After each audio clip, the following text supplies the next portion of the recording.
solve the number problem for me. Okay, watch, Carl. Yep. When you're doing. And I've got the big book now. Right. Okay. When you're doing. If you take, we'll see, but what were we dealing with last? We were dealing with 14. Yeah, there was the wheel last week, yep. Okay. So you could take the 1. The 1. Yep. Where's that check? You could take the 1, which is Alf, consciousness, man. Yep. Right? Yep. And add it to the 13. Yep. Right? Which is mem, death, rebirth,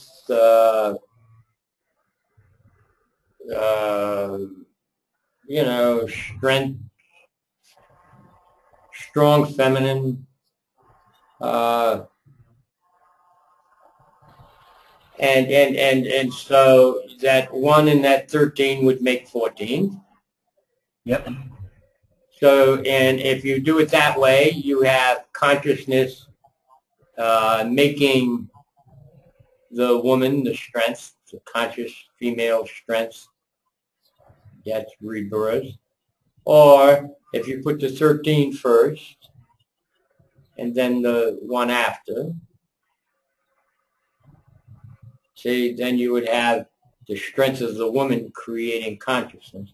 Instead of consciousness man creating woman, you would have the strong woman creating consciousness male. See, so they're really adverse. Okay? But, yeah. Okay? But, see, so you could also do it. You could also just as easily do it. The 2, Beth, 2, that's the throat without the tongue, just the throat. Yeah. Producing that broad, sweeping arm of self-sacrifice. Or you could have the broad, sweeping arm of self-sacrifice creating the throat without the tongue, you see. So the throat without the tongue is like consciousness without the ability to express itself, you see. Okay, that makes a little, it's the semantics around some of these wordings, because if we take Mooney and we do that 14 equals 1 plus 13, he's referring to 1 being the Lord of Immortality, and 13 being the all-powerful embracing deduction. It's the same thing. Yeah, but it's only going to work for me if I can find the words that stick in my brain with my understanding of that. That's why we condensed it down into that simple chart. Yeah. Each one of them are a concept. That concept can be carried almost to infinity. Yeah. You see? And no, so I mean, in principle, I understand that all the numbers can be added up in all their permutations. So we've got, 1 plus 13, 2 plus 12, right. And apparently you can go above and take off 9 as well. Is that correct? That's correct. That's correct. That's correct. Everything is transmutable. So 5s and 10s can be doubled. Is that right? Or that's correct. That's correct. No, you could actually double them all if you wanted to, but when you double, it'd only be worth doubling the prime numbers, though. Like if you doubled Heth, it's a field that's receptive. It's not. It's cultivated, but it doesn't have any seed yet. You see what I'm saying? Test. It's not. Yeah. The seed's planted, the child isn't born. You see? Well, if you double that, what do you get? You don't get anything. You still get the same thing. You get twins. Eventually. Eventually you get twins, or you have more land. Or you put the rows closer together. But then number 5, the hay, you see, when we deal with the concept of the tetragrammaton within itself, yad hay, vad hay, the second hay has the asantagraph. Yeah. You see, and that asantagraph sort of feminizes the breath. You see, that's why we're using the Adam, Eve, Cain principle. Yeah, because I still don't know all of these off by heart, so I'm just referring. No problem. That's why it's nice. That's why it's nice to have the book. Now, having had a little bit of time to read this week and looking at the cards on the tree, there still seems to be a inconsistent view across these books. So if I take the Mooney versus who was I looking at? It doesn't matter what. Fraser Achad, yeah, Achad. Now his stuff was based off of Crowley, and there's 2 versions of it in his discussion. It's actually quite good. And then the top cards come with yet another version. So either A, they're all trying to hide the correct tree, or B, it doesn't really matter where the cards are as long as you can put them in context. Once you develop the ability to place the card anywhere you wish, that's fine. What one must realize when one's reading the older text, that must be the layout for what it was at that point in time. No, most people that wrote them books were less than complete or deliberately hiding certain aspects. Yeah.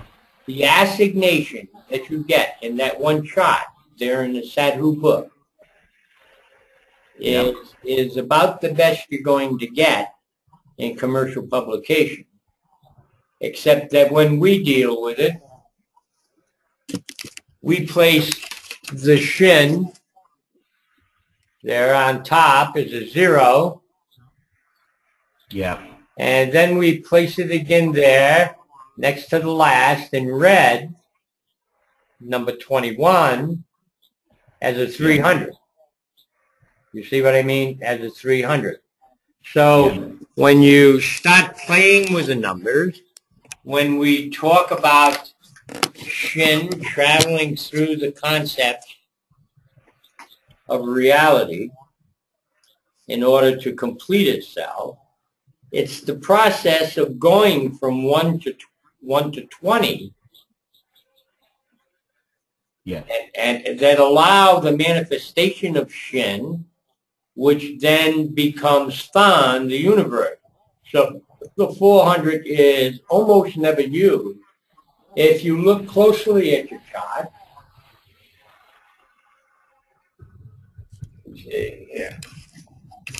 if one were dealing with the T, per se, you have the Than, that's like the TH, but you also have Teth in Sadi.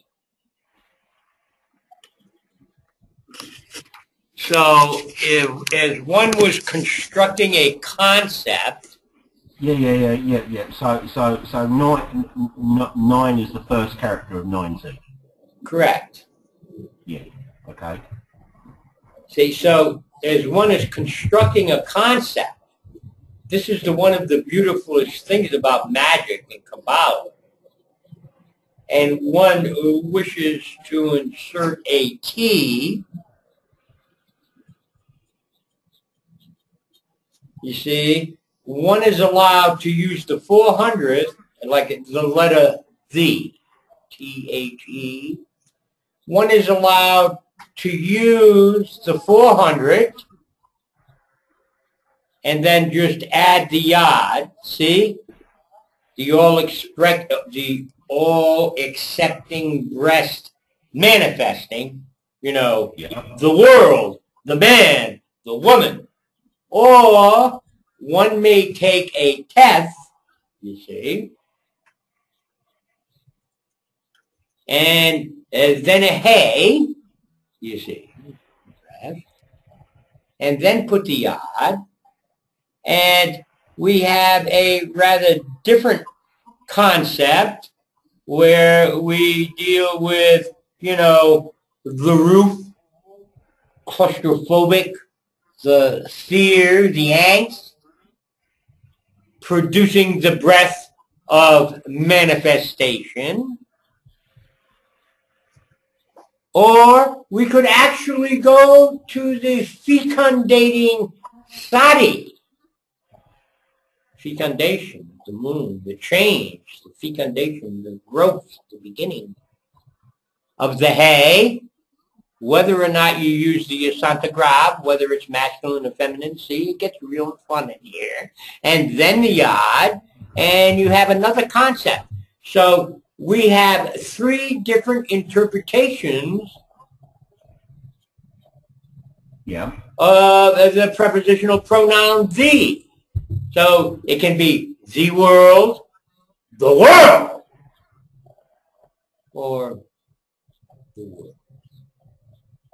But it's still all. Why would you choose a particular one over cover? See, when you're dealing telepathically, you're sending concepts and not words.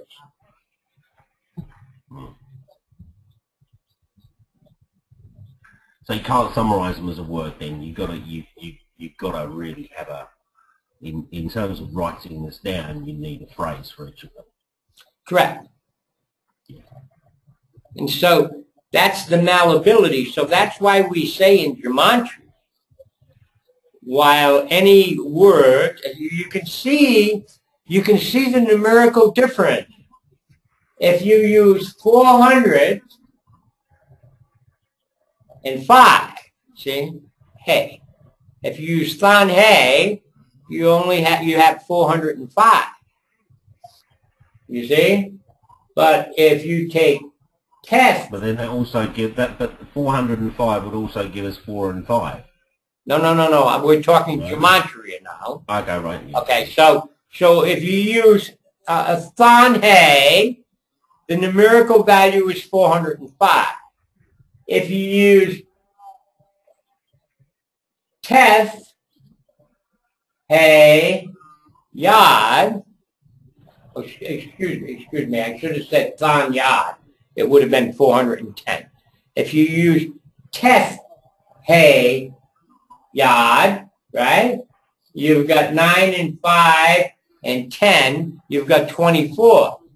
Okay, now, so when you deal with Gematria, when you deal with the numbers, this is what Sadhu is trying to get you ready for.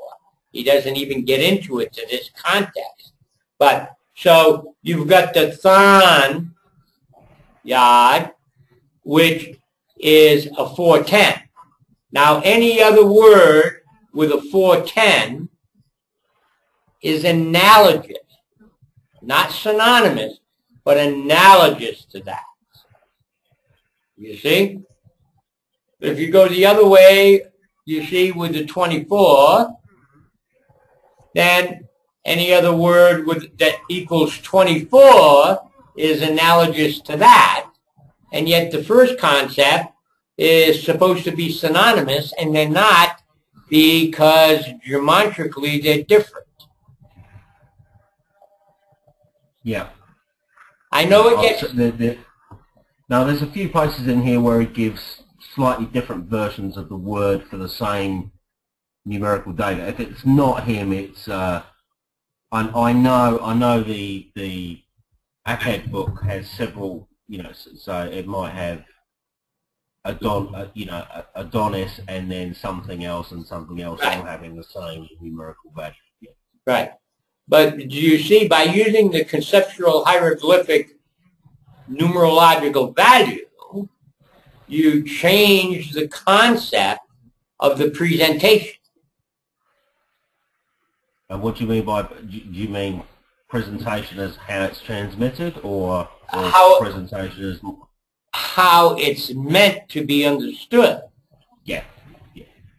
You know, the all-accepting breast manifesting is a hell of a lot different than, you know, Teth, you know, the roof oppression. It's oppressive. It's like claustrophobic. You know, coming through breath to manifest.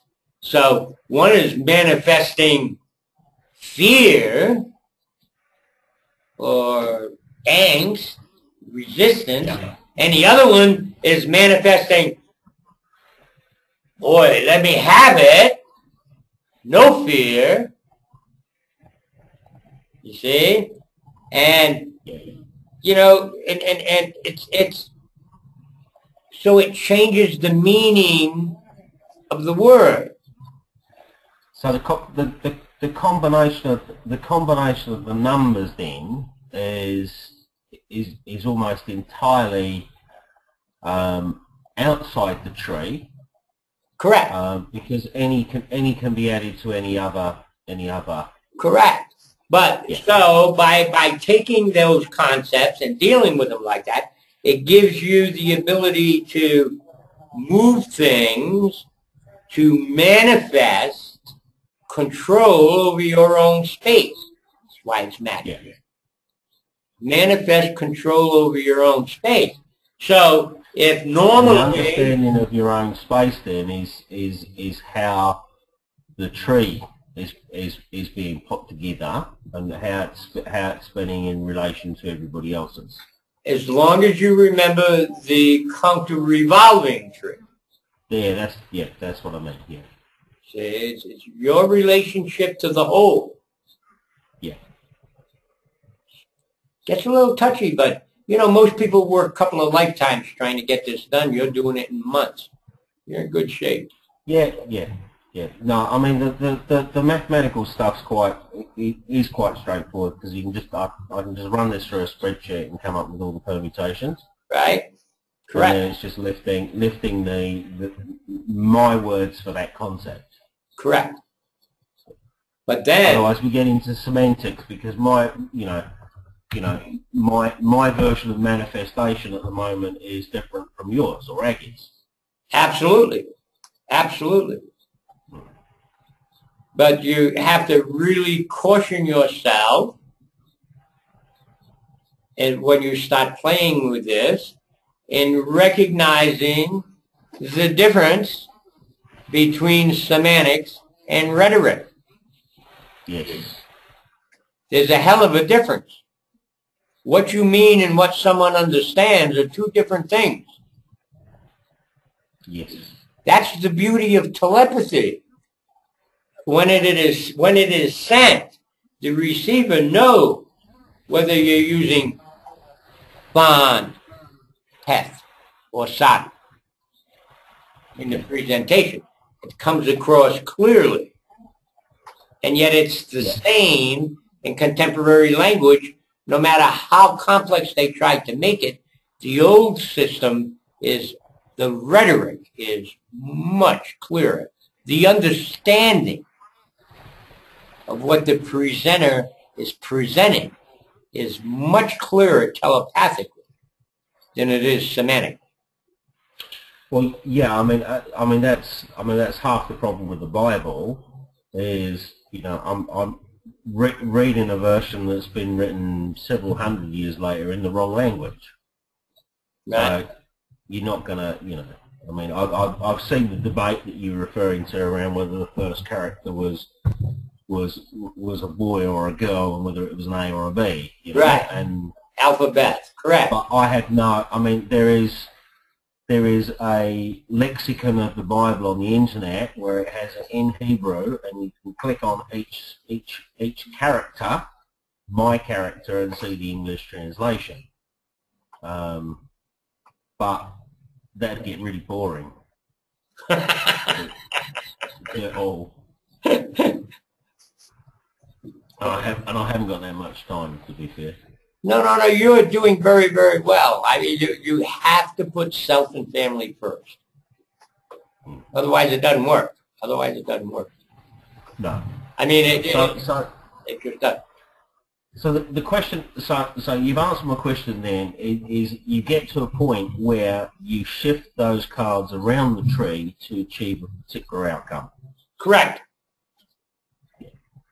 So the fact that the fact that Crowley's hidden them, he has structured them for a particular level in the OTO or whatever or AA, you know, and that's aimed at a probationer or a neophyte or something or other. Plus, then there's the Cougina, which says actually no, you've got to swap your 7 for a 9 because we've put them out in the general public. And one must also recognize that Crowley was a wild card and was basically excommunicated before totally completing his path. I understand, but I mean, he must have got a fair way. Oh, he went more than a fair way. Yeah. I mean, he came very close to the whole way. I mean, there's no denying that. Except that begs the question. I think Philippa might have been angling at this. Whilst it's quite easy to see why you would want to be in contact with higher self, full stop. Because just as someone who is trained in, thought, word, and deed, and mind, body, and spirit, you can see that. But what is the higher purpose of being an adept or an ipsissimi? Because it seems to me that Crowley nearly got there. He did. He wasn't a particularly nice bloke. So what is what is your purpose?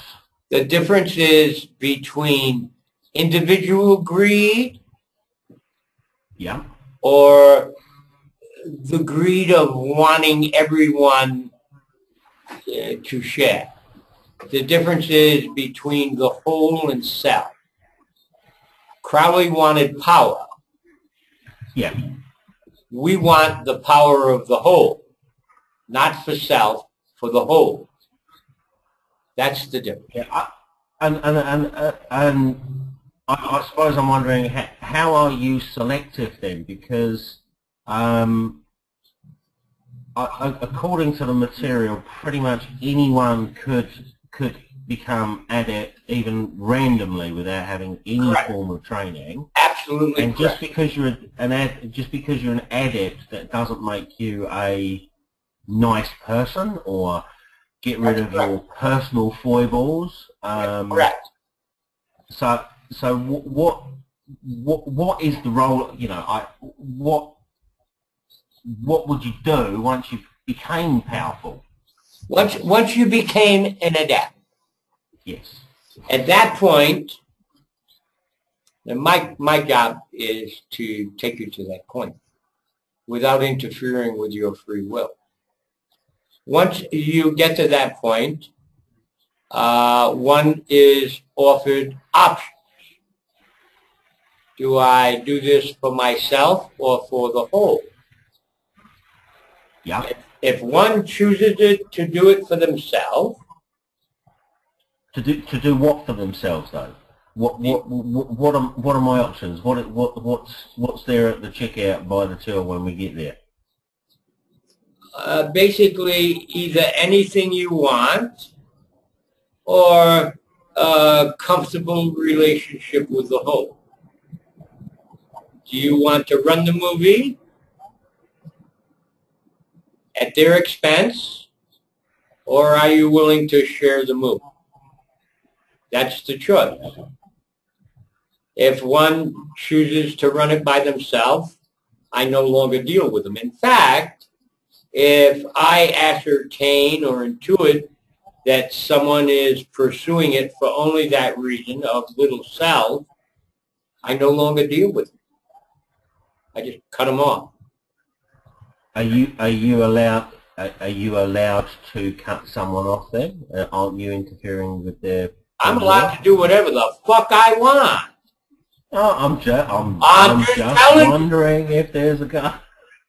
I had a fucking student back in the I think it was the 50s. It might have been the 60s.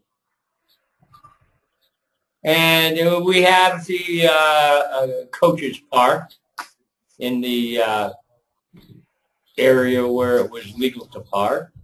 And there were a lot of other people there besides us. And for 3 or 4 days, every day, someone was coming by, and I had a couple of dozen students with me. You know, we were like a little gypsy caravan traveling around. Mm-hmm. And for 3 or 4 days in a row, there was always some old-timer. I wasn't an old-timer yet. I was 40 years younger, at least maybe 50. Coming by looking for their lost dog. And I knew something was wrong because we were dealing with certain ritual aspects that we prefer to use pleasant things for instead of blood sacrifice. And I got up about dark and hung around until one of the gals come out of one of the coaches, and I saw her wandering around and steal a dog. And I said, you must leave. Okay, so she was going, yeah, okay, so there is no obligation on you to teach anyone, that's fine. Right. But she was using blood sacrifice. Yeah. She was using the energy of pain to try and enhance self. And we do not do it that way. You know. No, understand. Now Crowley did.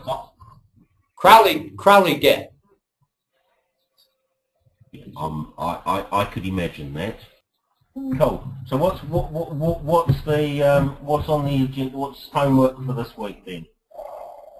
Other than learning all those numbers and symbols. Did you get through chapter 10? The homework for this week really should be being able to take this thing here, all of it, and I'll give you a good job. Take your names and get your number. No, he's frozen. Is he? Yeah, no, he's frozen. You're frozen.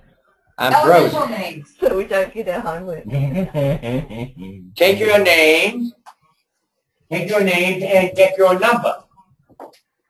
And use all possible permutations while you're trying to come up with the concept of your name. There's no K. No, our elemental name. Well, you want a K, try Ka. That's a C. I understand, but Gimel is a C. Okay. Gimel is G. Shin is C, according to the thing.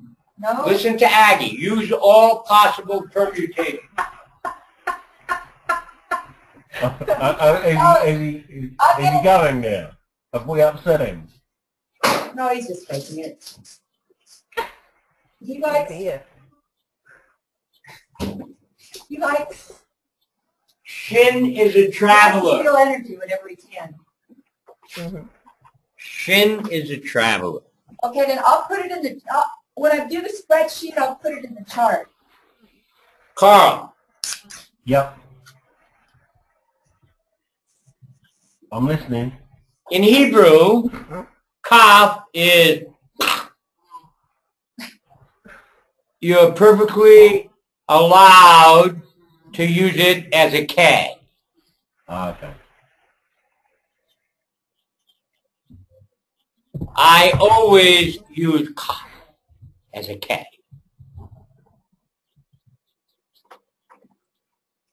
Okay? So that's why magic can be spelt with a C or a K then. Yeah. What a wonderful mind on you, my friend. What a wonderful mind. Yeah, now that sounded Did you like... tell them I think so, yeah. what your score was? Actually, if you look at it with a K, there's usually a C in front of it. It's usually M-A-G-I-C-K. But yeah, I'm listening. Yeah. what it's doing is expressing the duality, right? Okay. What is C? Okay. Let me do it this way. Gimel.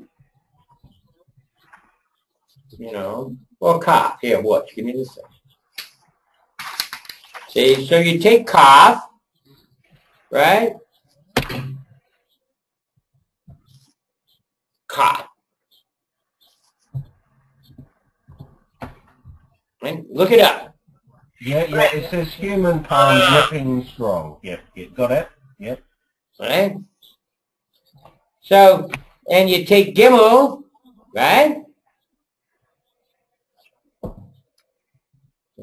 This is where, see, I'm arguing with Aggie in a very nice way. It's like this. Gimel is like this. That's cool. Yeah. Nothing exists without an opposite. Now, what would you prefer Carl to be?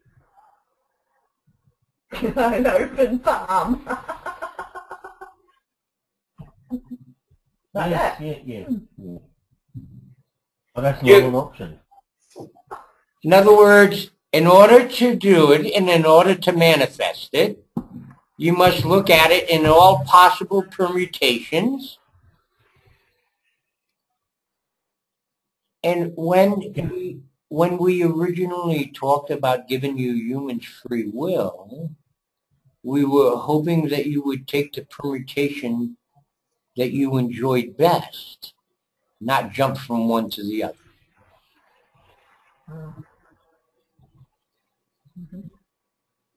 So you can choose the version of the hand You can. you like. That's why it's the triangle.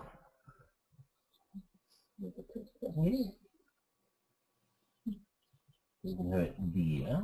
Or neutralize it in the middle. Can you take the middle path? Can you take the middle path? That would seem to make most sense. Take All out you- the balance. All you have to do is find it.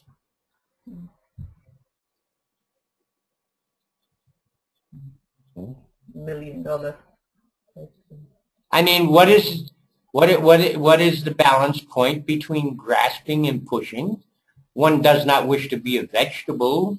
What would life be for? One might as well stay in the gut. But you're not allowed to yet. You must either grasp or push. Okay. Accept self. Stop trying to appease others.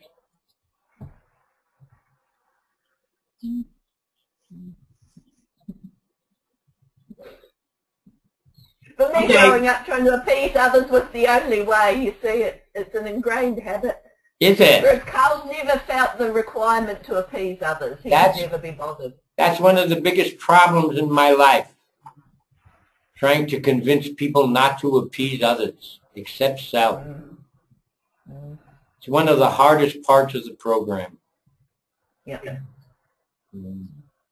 One must... It is difficult when society is a transactional-based society, though, isn't it? Correct. And one does not wish one to run around throwing bombs or raping children. Yeah, have a bomb. They say one does not wish that. And one does not... Oh, I didn't want a blonde, I wanted a ginger. And one also does not wish to have one thrown at them.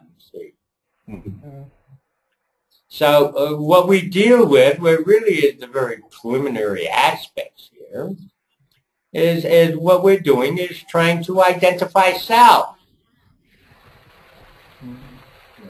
That's the first process. Once we get together, then we begin with manifesting self as we bring it back down to the world. We've still got a way to go then. You're doing well. I thought we would have mastered this by now. You just had a child. You just had a child.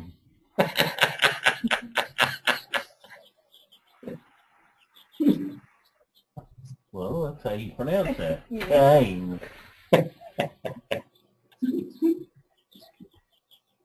So we've still got to do Cain. We've got to do his brother Abel. We've got to do the murder. Where do you think? And my friend, where do you think perhaps Abel may be conceived?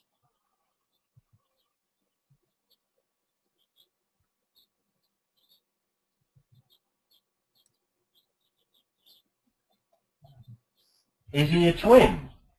No. Not a twin. No. I will not.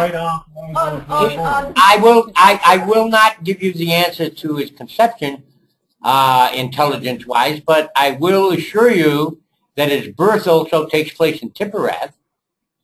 Mm-hmm. The history for that. Yeah. So his conception is not going to be in Tippereth? No. No. So I reckon you're right, yeah. Yeah, over on the left. Top left-ish. No, top left. It will not. No, next one down. No. The conception, thank you.